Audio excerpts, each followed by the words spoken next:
It is time to bring in Pat Pagano. Time to take a look at our tri-state forecast. Good morning, Pat.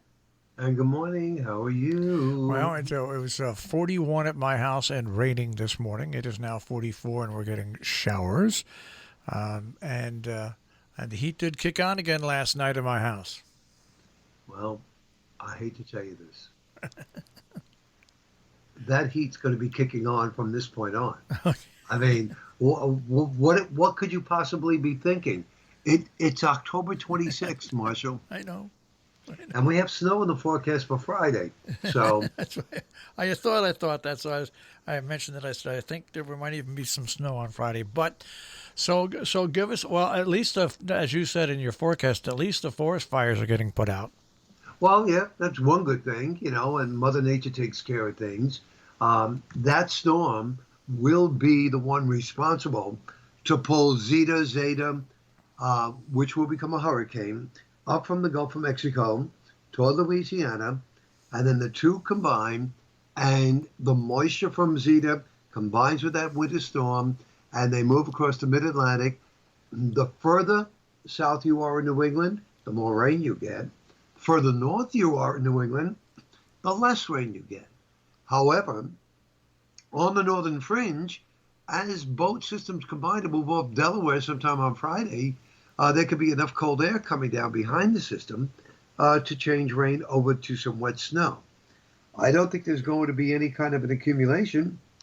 If there is, it would be extremely light and it would be in the higher elevations. And that's for Friday. But prior to that, today will be a Marshall Miles Monday. Cloudy with rain and drizzle. Maybe we'll get to 55. Maybe. Cloudy with some drizzle tonight, 50.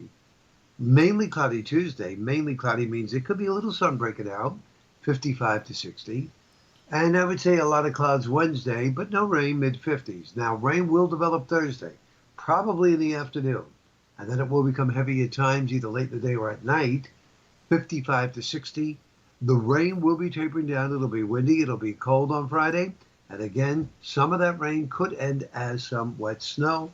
I don't think the highs on Friday will be much above where they are right now, and that is 40 degrees. And you think we're going to stay in this now now we're going to be locked in And what?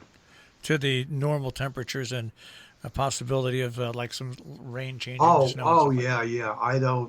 I don't see anything warm coming our way. At least through the coming weekend. Saturday for Halloween for the trick or treaters, whatever they're doing. It does look sunny, but it's going to be, chilly.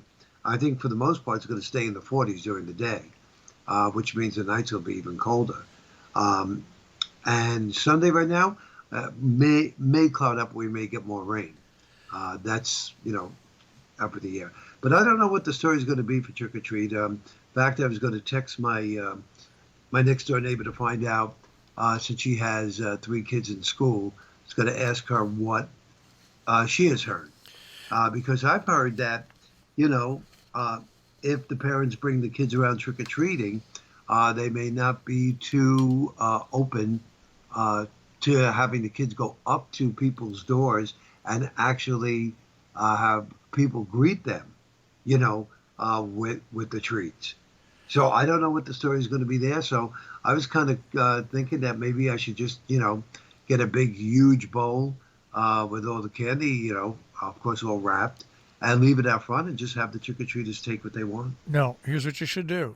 Okay. Go out and buy a bunch of styrofoam cups, okay? Styrofoam cups.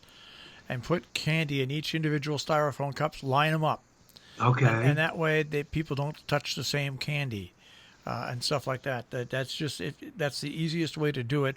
Good idea. And then when you have to refill it, you have people stand back, you refill it, and or else put out like 15 or 20 at a time. But that's what they recommend. But they also recommend in New York State and here in Connecticut not to wear a costume mask unless you have a proper face covering underneath it and can breathe easily. I don't know of any young kid that's going to wear a mask and have a face mask under it and be able to breathe easily. I don't. I just don't know that. But we'll see what happens. Halloween parties in New York and Connecticut, it's got to be well under 50 people, 6 feet in between, masks. If not, you are going to be liable to get a fine. They're trying to do that, but it's going to be a strange. Once again, it's like everything else. It's going to be a very strange strange Halloween. Pat, Well, Pat, it's just that type of year. yeah, but why can't, as far as the kids go, why can't the kids just wear their regular masks? Now let's just say somebody has a little girl's going to come as Minnie Mouse.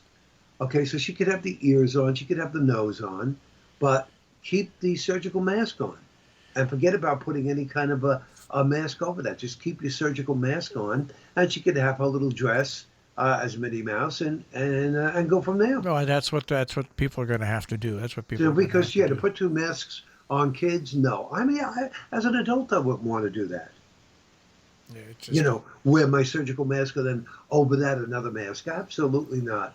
I would not want to do that. And let me ask a question of you with the styrofoam cups. Is there a reason why the cup should be styrofoam and not like paper cups? no, paper cups are fine. Paper cups. Well, It's just any kind of it's just that disposable cup. yeah, it is. Right. It's just that if there's a mist in the air, paper cups will kind of melt, and the styrofoam ones won't. You know what I mean? But Gotcha. that's the only reason where I say styrofoam or plastic. But paper cups would be fine as long as it's not raining out or anything like that. So, Okay. Okay. Yeah. Well, right now we don't expect rain, so that's a good thing. yeah. So this year can be capitalized in my week. Last week my sister had passed away. Yeah. I moved on to my 68th birthday. But then Right. to wind up the week on a nice note, my daughter Karen, they had a small private ceremony which they put on Zoom, and a whole bunch of us watched that. So my daughter Karen got married to Zach, and so that my week really encapsulates what this year has been. Just one thing after another after another. But Wow. Yeah. it's been a very strange year, and we're not done with it yet, Pat. Yeah. I know. I know. You're absolutely right. But look, you got next week at this time is going to be very interesting because it's election week. But from what people have told me this morning in New York, they said they could not believe the lines Yeah, out all of the over, polls. all over. So people are just getting out and voting, which is really, really great because that's what it's going to take, right, Marshall? It is as long as someone's got to win big, so we don't get this thing dragged out. But we can talk about that later Right. because we're out of time. That's right. And you keep warm, keep dry, and I'll see you tomorrow. And try to keep the word snow out of the forecast. Yeah, try. Okay, goodbye. Bye. Pat Pagano this morning in the Weather Center with a check on our tri-state forecast.